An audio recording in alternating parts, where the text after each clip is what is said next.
Hello everyone, it's Yvonne from Yvonne Ceramics. Welcome to part 2 of glazing. So in part 1 I was doing clear glazing, and in part 2 I'll continue to do clear glazing but on ornaments and figurines. So this is part of my series for video logging, so it's not for tutorials. So if you're interested in doing glazing with me, please continue watching. So in this part, I have a lot of Christmas ornaments. They have already gone through bisque firing. Got lots of cats and squirrels. So this will be a figurine for the fall. And then some birds. And I've got this one is new. It's a little mouse. So as you can see, a lot of these figurines or ornaments have pink ears. I have put on the hot pink underglaze when they were leather hard and then fired them like that.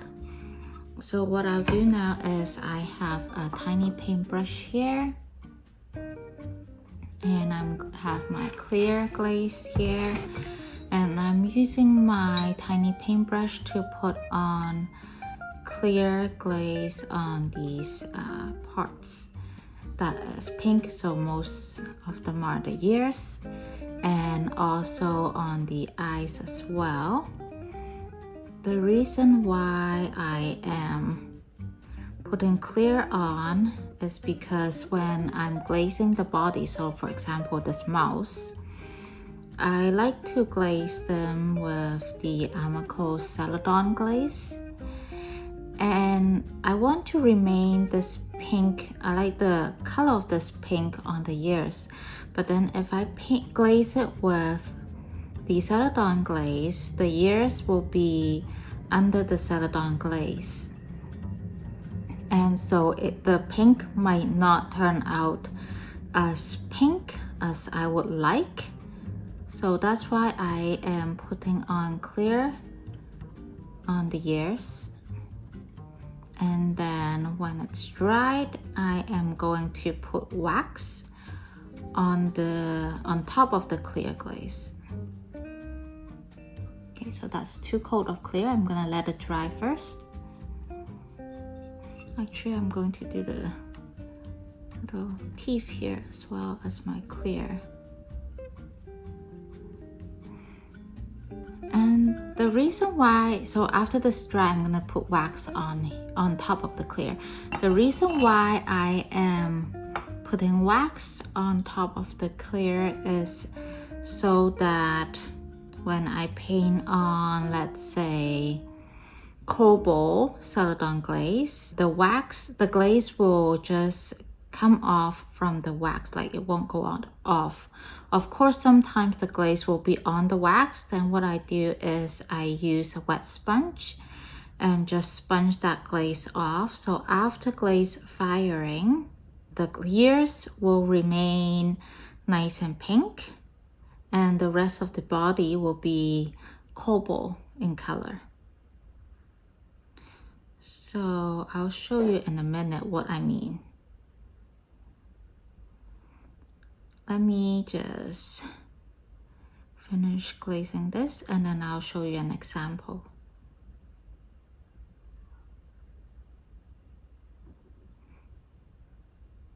So not only that I'm doing clear on the ears, I'm also doing it on the eyes as well, because I don't want the eyes to be in yellow or pink or whatever color I plan on glazing for the mouse. So that's why I'm using a small paintbrush, because the small paintbrush can get to these hard to get to area. And I'm just doing 1 coat for the eyes because I want the eyes to not be cloudy. Sometimes when you put on too much glaze, it becomes cloudy. All right, just a minute, let me grab an example. All right, so I actually got two good examples here. This one here, it's a purple cat. As you can see in the ears, it's glazed with the same Celadon glaze as the body, and the ears doesn't have that pink as these ones do. And the reason why is because I forgot to put the pink underglaze on the ears, so that's why it doesn't look as good as, let's say, this one here. So this one has the pink underglaze on the ears. And what I do is, if you can see that the eyes and the ears, they are not glazed with the same purple glaze as the body. And how I did that was I did the clear, well, first is the pink underglaze, then burst fired, clear, and then wax, and then glaze the body. And so that's what I am doing right now, is I'm just putting clear on the ears and the eyes. So some people might think this task is a little bit mundane and boring, and it is. It can be quite mundane and boring, but sometimes pottery is not about fun. You just have a lot of tasks to do.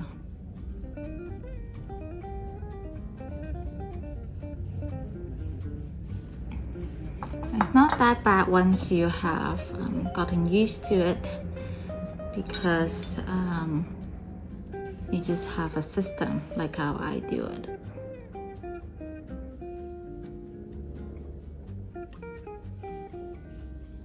So usually when I'm glazing, I do a whole day of glazing, because just with clear, it takes me like a while to do all the clear.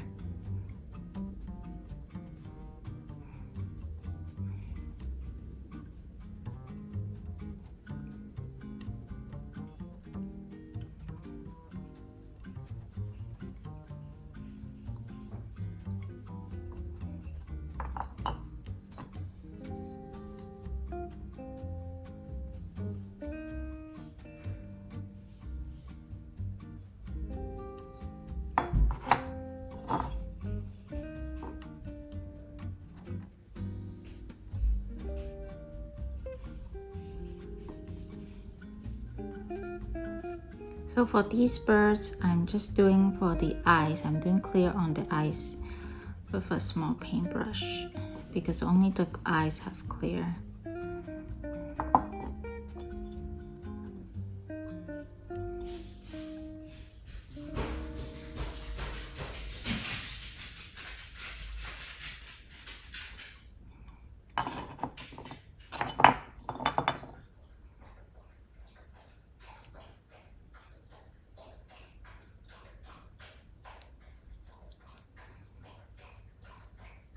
Sorry for the noise in the background, it's just my dog going up and down the stairs.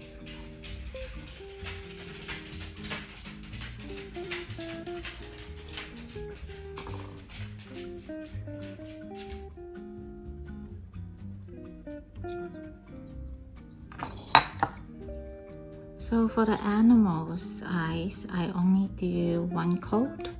For the ears, I do sometimes one coat, sometimes two, depending on how thick the coat is.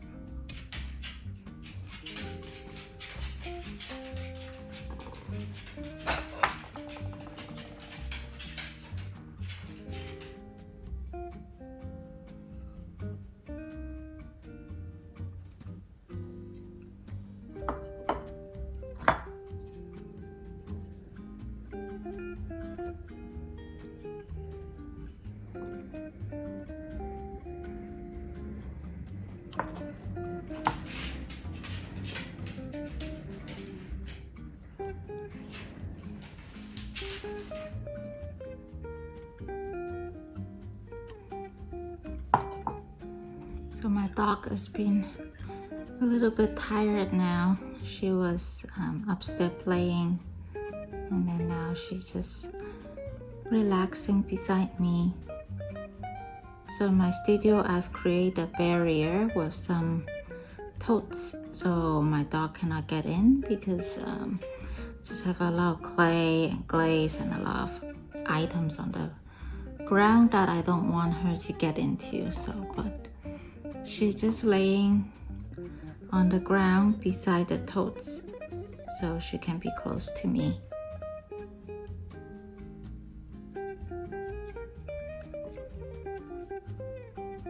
So for these squirrels figurine, I'm just doing the eyes here as well. It's pretty cute, little squirrel with an acorn.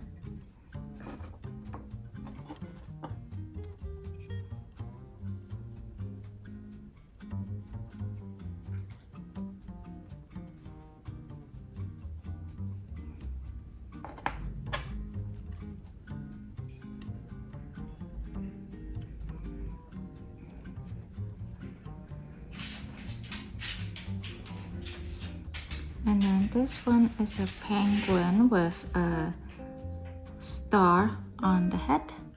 Kind of a little bit of Christmassy theme to it. The wire here supporting the star is high fire temperature wire. And so what I do is I just use a cookie cutter to make the star, and then cut a small piece of high fire temperature wire. You can get those at the pottery store, any of the pottery store. If you couldn't find it at the pottery store, sometimes look online, but make sure it is the high fire wire, or else it would melt in the kiln. And then there's different gauge of wire as well. So I'll show you here. This one is the Christmas ornament on the top here. This wire is thinner than the wire on the penguin. Not sure if you can see. So the thinner wire is cheaper than the thicker wire. And so that's why I only use the thinner wire for Christmas ornament, and then the thicker wire to support the star.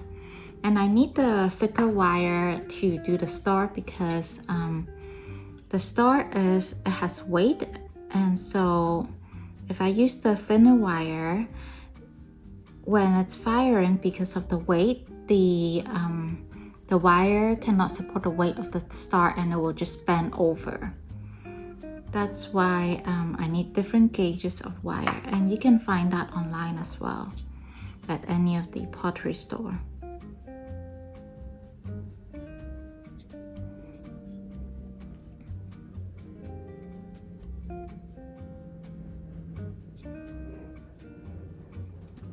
And of course, you can't have you can't be hanging something super heavy with those wire.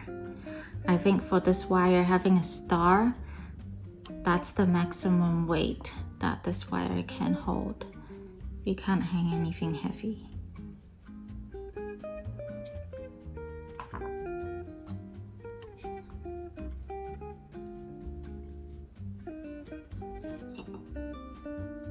So last year it was like the first time I was using these wires, and I used a thinner wire for my figurine. And what happened was after the glaze firing, the star of course bent over from the heat and the weight of the star, and then just kind of stuck to the penguin. And of course that's not something I can sell because I have screwed up. So that's why it's important to do a test for your wire. And now I know which wire I can use for which purpose.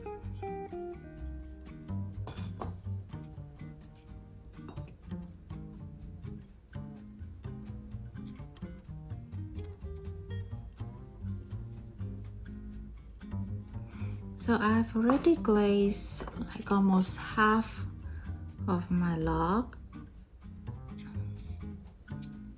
Like I said, it's not the most fun thing to do, but also not Not too difficult once you have figured out a routine to do it.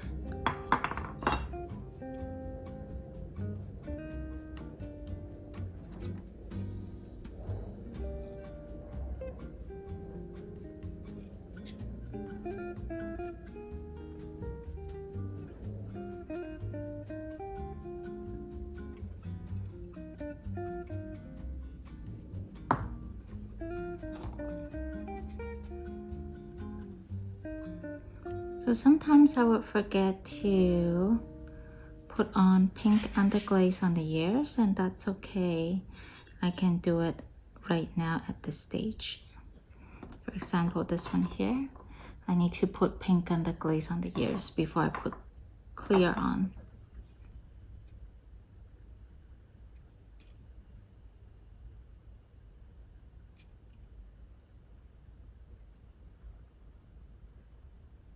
So I'm done with clear glazing the ears and the eyes. Next, I have some wax resist here. I got this from my local pottery store. And so what I'm going to do next is putting wax on top of the clear glaze. I'm clearing out an area because sometimes the wax can drip. And so I don't want them to drip onto other projects. So I'm just using a small paintbrush, loaded with some wax, and I'm just carefully putting it on where the clear is.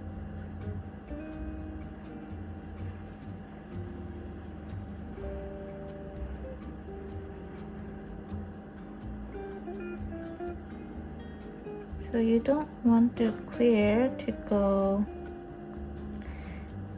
outside of anywhere, or else when you're glazing, the glaze will not be able to go under the wax.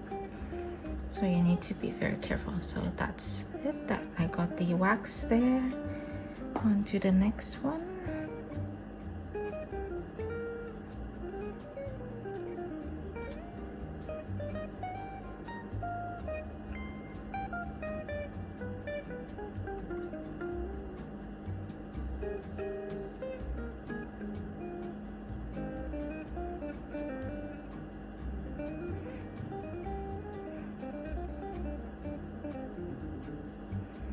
So when I'm loading my paintbrush with wax, I'm just lightly dipping the tip of the paintbrush with wax. I don't want to load too much wax, because if you put on too much wax, it can drip off, and you don't want that. You want it to be just where you want it to be, like the eyes or the ears.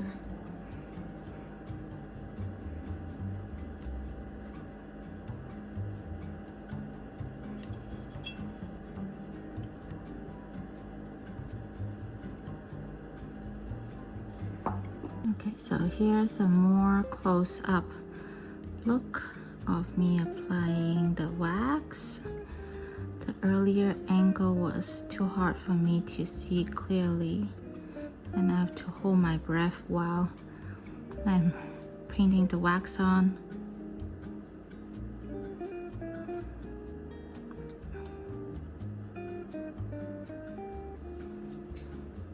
So once it's done, I'm just putting it aside to let it dry, and then once the wax is dry, then I'm putting it back on the ground, and then I'll move on to my next task.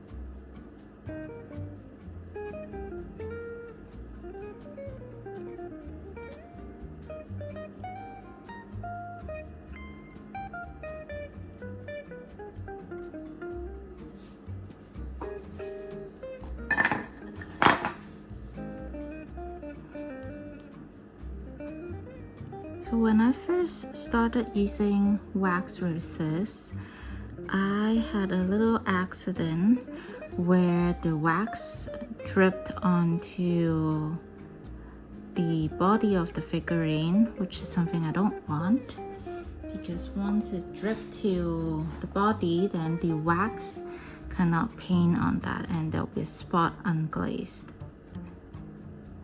And so what I did was I tried a few different things. I tried using a knife to scrape it off. That did scrape off some of the wax, but it wasn't very successful. Like there was still some wax left.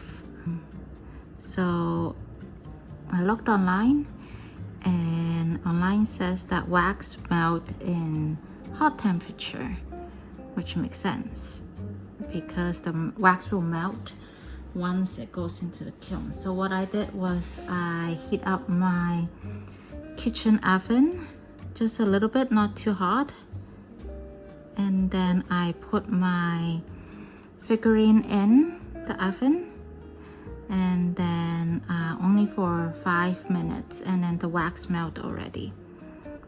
And so of course I need to let it cool off, and then I can glaze again. So that's one way to rescue if you ever made an accident like mine, just putting wax at places it shouldn't be. Just the easiest way is to scrape off any excess that you can, and if there's still wax, heat up the oven and put your piece in. Alright, the next part that I'm going to do after the wax resist is a little bit of batch glazing with Amaco Celadon glaze. So right here I have the marigold, which is basically yellow, and because I have a lot of bird and star which requires yellow, so I'm going to just do all the parts that have yellow for now. So I'm using a small paintbrush and just dipping it and putting it yellow on the beak of this bird, just like that.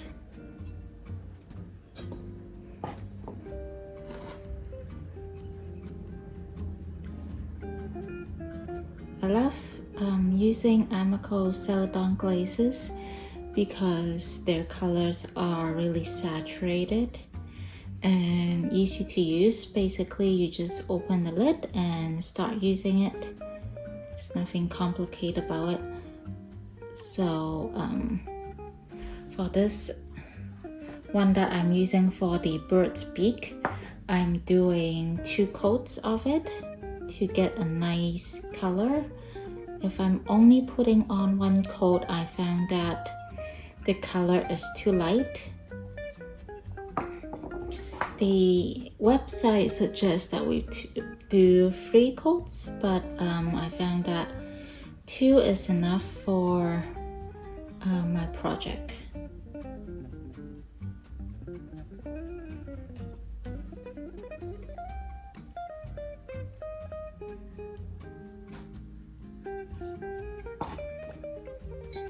And I've got a camel here. I'm going to glaze only a small part of it yellow, which is these ropes here.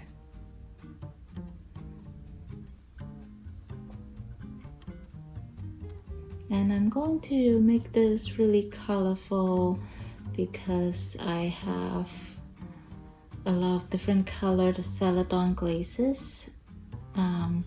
It is a little bit more expensive to buy these glazes in a jar as compared to making your own glazes or even slip, because well, it's just more convenient to buy the jar.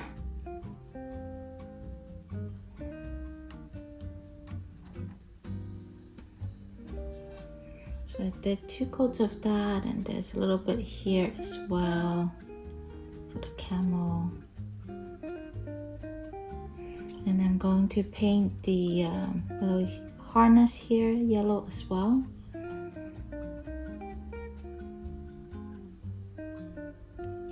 So the thing with Celadon glazes from the Amaco brand is that you can mix your own color. Like for example, if you found that this yellow is too dark, you can mix it with the white, which is called snow. And you can make your own custom shade of yellow. I have done it before, but I found that I like their color already, so I don't need to mix it when I'm painting these projects. One of my favorite color from the Celadon line is the cherry blossom, the pink glaze. I really like it.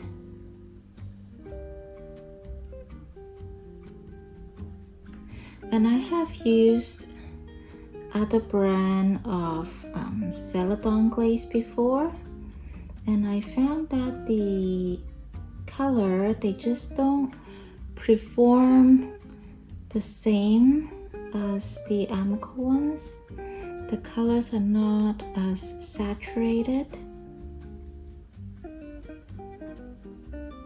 so that's why I am sticking with Amaco's. Maybe in the future I'll make my own glazes.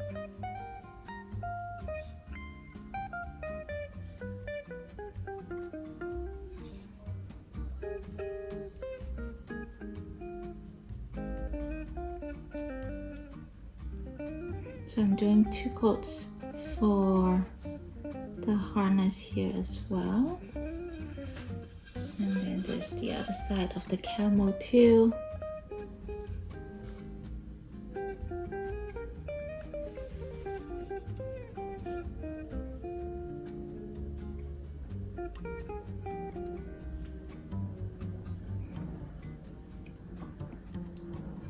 So recently I went to Japan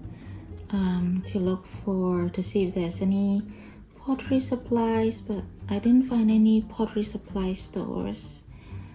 But they do have art stores or stationery stores. So I bought a lot of smaller paintbrushes there in Japan because it's just cheaper to buy paintbrushes there. So this one that I'm using is actually from Japan.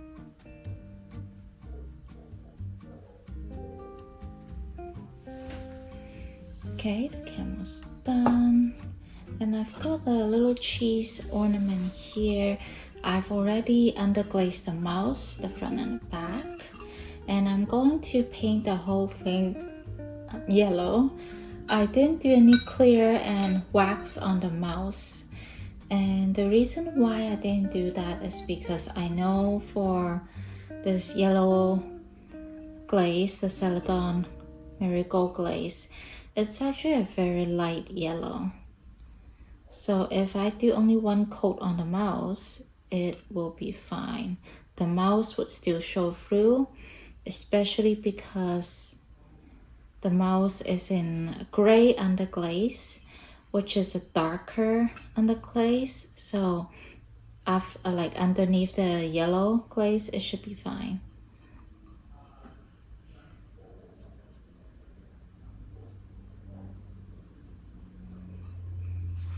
And I forgot to put on my gloves again, so I'm just going to, after I finish this, I'm just going to put on my gloves.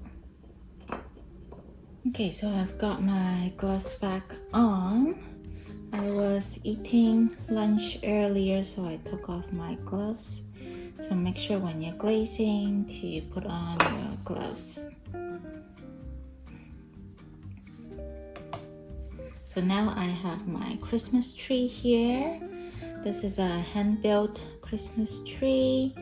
I poke holes along the Christmas tree so that you can put a light underneath, so the bottom is open, so you can put a small LED candle or a light under it, and then the light will shine through the holes. And then for the decoration on the tree, I have used slip troweling to put different patterns on it. And my plan for glazing this is to use Celadon glaze as well. Probably, I don't want to go for a traditional green tree. I like something a little bit different. I want to do like a pink or a purple tree, something different. Because I found out with handmade stuff, you can be creative. You don't have to do the traditional green tree, which can be quite boring. So I like to do different color stuff.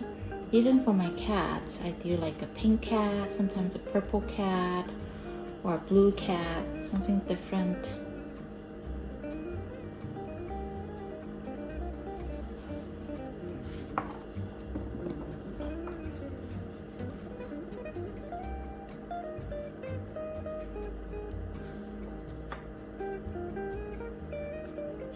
So the slip that I use for slip trailing the Christmas tree is actually from my slip casting. But sometimes when I take too long to use up my slip casting slip, it thickens up, especially at the bottom, becomes really thick. And so I save those to use as slip trailing. And the clay that I use for slip casting and the clay that I use for hand building is actually the same clay, so I don't have to worry about different clay and then different clay not fitting each other. So it's actually the same clay. And for this little ornament, I think it's a goat, I'm going to glaze just the horn yellow.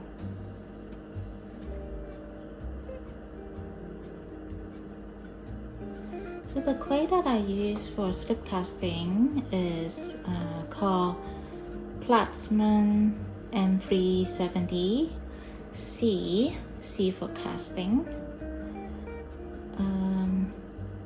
The reason why I'm using that specific one is because they also make the box of clay for hand building and throwing.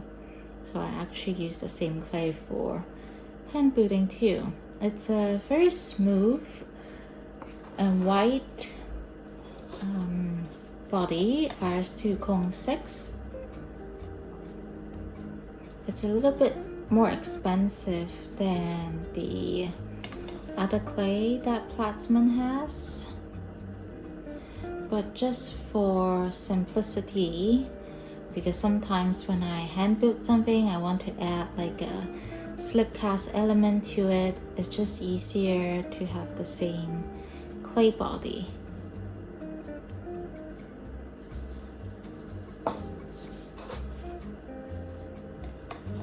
So I have two different sizes of paintbrush that I'm using right now. I'm using the fan paintbrush for bigger area glazing, and then a smaller paintbrush for the areas that's really hard to get to. And I just place them both inside the jar of glaze.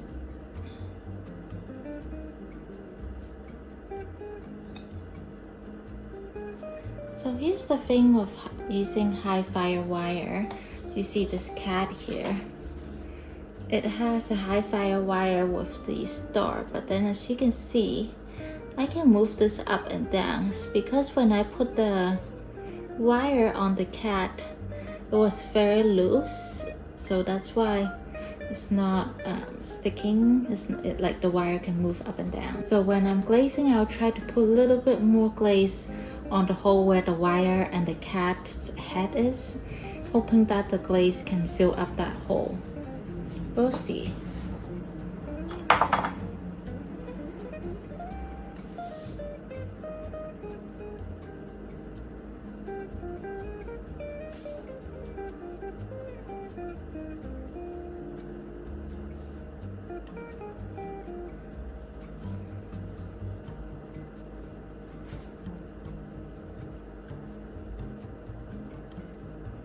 So some of the stuff I like to make for Christmas for family and friends, because around Christmas time I like to give pottery items to my family and friends, and they do appreciate it.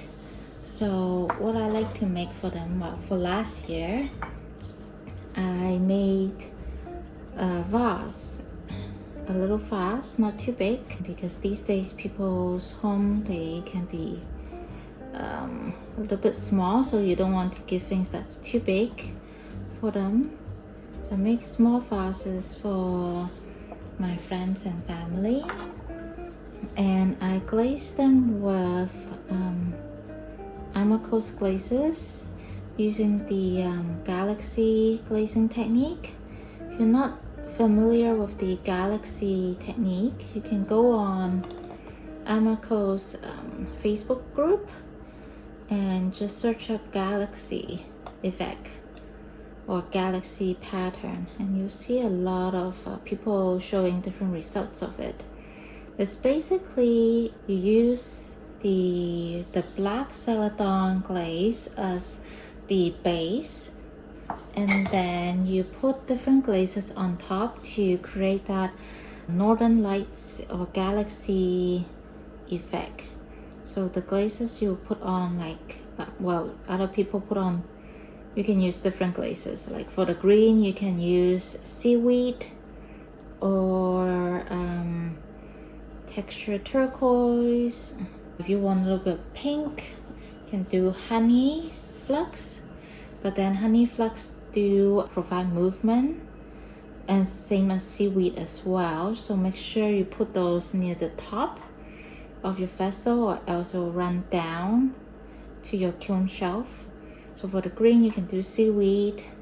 For a little bit of like reddish pink, I like to put on like a smoky merlot with chun plum. So I like to put a little bit of both, because smoky merlot give me a little bit more purple, whereas chun plum give me more of a reddish pink color. And then I also like to put some blue in it too. So blue, sometimes I put like, what is it? Sometimes I put blue midnight, but blue midnight is a very dark blue. So if you wanted to really show through the blue, you want a lighter blue. I forgot the name. I'll look up later. And then for my vase, yeah, so that's basically just putting different color glaze on top of that black base, putting the runners near the top and the staple ones, which is smoky merlot and chun plum, near the middle and bottom to create that galaxy effect. I also made a video on that on my YouTube, so you can check it out on my channel. And then after I finished glazing, the glaze firing, I also added gold luster stars, because it's a galaxy vase. I put gold luster and drew stars on top, and then do a third firing.